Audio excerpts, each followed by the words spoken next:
പാകിസ്ഥാനിലേക്ക് ഇന്ത്യ നടത്തിയ പ്രത്യാക്രമണങ്ങളുടെ ദൃശ്യം പുറത്തുവിട്ട സൈന്യം.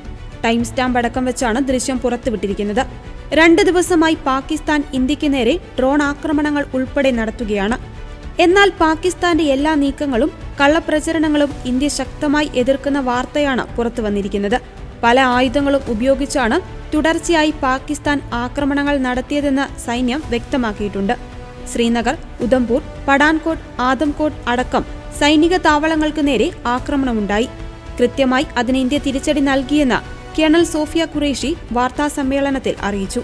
വാർത്താസമ്മേളനത്തിൽ വിദേശകാര്യ സെക്രട്ടറി വിക്രം മിസ്രി, ഉന്നത സൈനിക ഉദ്യോഗസ്ഥയായ വിംഗ് കമാൻഡർ വ്യോമിക സിംഗും ഉണ്ടായിരുന്നു. ജനവാസ മേഖലകളിൽ തുടർച്ചയായി പാകിസ്ഥാൻ ആക്രമണം നടത്തിയിരുന്നു. പാക് സൈനിക താവളങ്ങളിൽ ഇന്ത്യയും ആക്രമണം നടത്തി.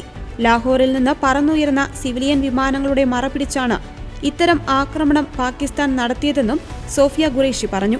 S-400 സൂക്ഷിച്ച ഇടം, ബ്രഹ്മോസ് ഫെസിലിറ്റി എന്നിവ നശിപ്പിച്ചെന്ന വ്യാജ പ്രചാരണം പാകിസ്ഥാൻ നടത്തുന്നു. ഇത് പൂർണ്ണമായും ഇന്ത്യ തള്ളിക്കളയുകയാണ്. പാകിസ്ഥാൻ അതിർത്തിയിൽ സൈനിക വിന്യാസം കൂടിയതായി കാണുന്നുണ്ട്. ടെറിട്ടോറിയൽ ആർമിയടക്കം സജ്ജരാക്കി ഇന്ത്യ ജാഗ്രതയോടെ തുടരും. ശ്രീനഗറിലെ ആർമി മെഡിക്കൽ സെന്ററുകളും സ്കൂളുകളും പാകിസ്ഥാൻ ഉന്നമിട്ടു. 6 പാക് സൈനിക താവളങ്ങളും 2 വ്യോമതാവളങ്ങളും ആക്രമിച്ചു.